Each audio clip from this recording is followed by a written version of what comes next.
Hey guys, welcome back to another episode of Simon Who. Today we're gonna talk about something that is very important for all of us, and we're talking about money. Yes sir, money. We're gonna talk about this because if you ask people simple questions like how money is created, or like what is actually money, or what's the history of money, people have a lot of misconceptions, and we're trying to clarify that today. We're going to do it very briefly because, let's be honest, this is not enough time to explain in detail all the concepts about money. However, I'm going to touch the main concepts of money. We're going to start with the time there was no money involved. We're talking about the barter economy. The barter economy, the transactions were directly without any means of trading in between. So let's say I have 2 sheep, you have a cow, let's trade, right? Or I have a beautiful daughter, you have a house, let's trade. That's how it was before, okay? Don't judge me. Now, there was no money involved, as you can see, right? But in this barter economy, something started happening, and it was like people started acquiring some things, not because they were very useful, but because it was useful to trade with other things. And we're talking about metals, gold, silver, copper, even salt was used as money, okay?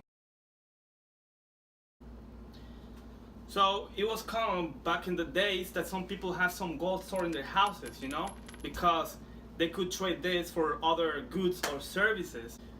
So when people use this gold outside their houses to trade for something else, and it was accepted for other people as well, this reinforced the concept of the metals as a means to trade, right?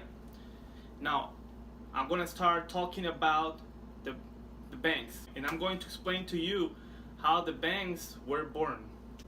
So I will do my best to make it easy for you to understand, okay? So the banks were born like this. There was like a pretty wealthy guy, a guy who got like a lot of gold, and he built a pretty safe vault in his house to store all his gold, So he was like, hey, what's up, man, I'm so rich. I just built a very safe vault where I'm storing all my gold, and there is plenty of room for more gold. So the other guy was like, oh man, really? Oh man, that's good. Hey dude, you know what? Can you save my gold in your vault, And he saying, yeah man, why not? I just write a piece of paper that says that you have a certain amount of gold in my vault, and you can claim it whenever you want. How does that sound for you? They say, man, that's perfect, man, thank you, And everybody was like, the gossip was spreading around, You know how people are, they're just gossipers.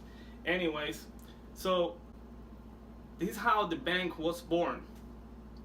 People were storing their gold in someone else's vault, and in exchange of that, they were receiving little pieces of paper that certify that they have some gold, in his vault. So what started happening was that people started trading now with the real gold, because it was so heavy, like, man, that was just unpractical, right? So they started using these little pieces of papers as the real gold, They were not using the gold itself. They were using like these pieces of paper that certified that they could redeem this piece of paper for real gold, right? So they were starting trading. Hey man, you know what? I need 10 pieces for tonight. I just give you this piece of paper, and you can claim it for real gold whenever you want. And then people started accepting that, and that's the birth of paper money, okay? Now, this pretty wealthy guy, he was smart, and he started noticing that with the years, nobody ever claimed their gold back, They were just happy with the pieces of paper as if it were real gold, So he started thinking, he said like, oh wow, I probably can just make some paper notes saying that this value for some gold, but I actually don't have that gold, So he started doing that, and he started noticing that nobody ever doubted about it. So this, what I just said, is how the banks actually work right now. They just print some money, these banknotes are just bills. They just print some money without anything backing up the money. They just print it out. And if it sounds crazy for you, it is because it is crazy. However, this is the truth. This is the birth of the fractional bank system. And this is very similar to how it still works today. Then what happens was, like, there was so many paper notes, so many bank notes around circulating, that people started doubting about that it was actually that amount of gold in his vault, right? Obviously more banks started showing up, and it was the same history with every bank. They started printing a lot of money. Once they were like a trusted bank, they started printing out money without any gold that was backing it up. And then people was doing all right until someone say, hey, you know what, I want my money, I don't want this piece of paper, I want my real gold right now. And of course the bank didn't have that amount of gold. And so when the gossip spread around again, they went all to claim the money for gold, And of course the banks didn't have that amount of gold, so the banks had to shut down, and it was crisis after crisis. And that's how our economy worked for the entire 19th century. So this is why the central bank showed up. Since 1913, the central bank came out. The central bank uses the same principle as a private bank in a free fractional system. What the central bank does is that they store the gold of the banks. The private banks don't store any gold anymore. They store their gold in the central bank, and in exchange of that, the central bank gives a central bank note, which is a greenback. And with the greenback, they can create some more money. Now, the main difference between the free fractional banking with the current fractional banking is that the private banks have a limit on the amount of money they can print out.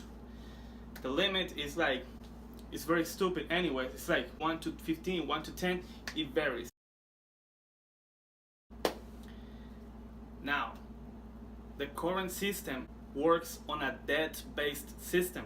Before, the gold was a way to make more money, right? If you store some gold, you can get some money back. With the gold standard, how it is called, this was true. However, it was not the only way to create money. Our economical system has always been a debt-based system. Now, the United States abandoned the gold standard in 1973. And abandoning the gold standard, that means that the only way to create more money is now through debt. Now you can put some gold and get some money. Now that's not useful anymore. Only debt is the means to create more money, right?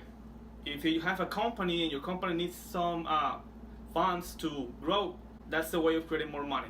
If you get a credit card, that's a way of creating money because it's a loan for your car, a loan for your mortgage, whatever. It's the way the banks print out some more money, With the central banking, they have only a limit, which I already explained to you, is 1 to 10, 1 to 20, depending on the real money they have already in the banks, right?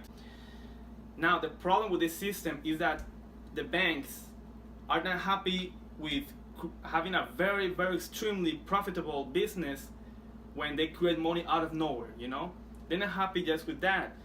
They want to be richer, and they want to be the masters of the world, and that's why they charge you with some interests. This is very wrong, and I'm going to explain to you why.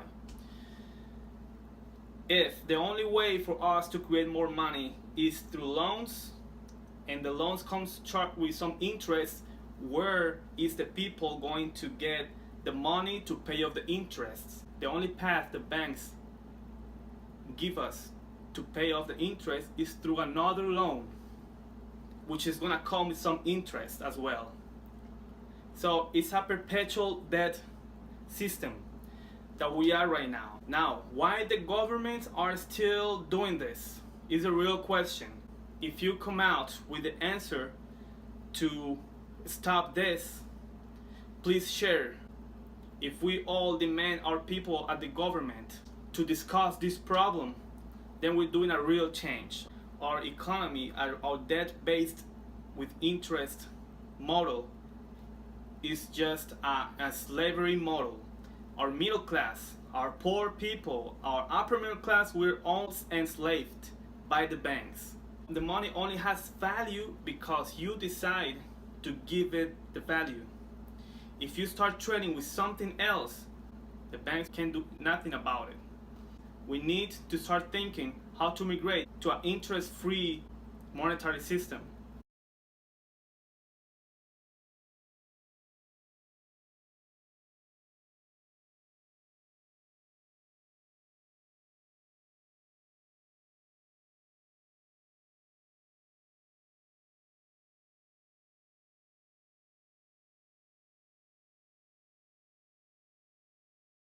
If you want to know more about how the money is created, and if you want to know more about the history, or if you want to know more about our economical model, just comment below.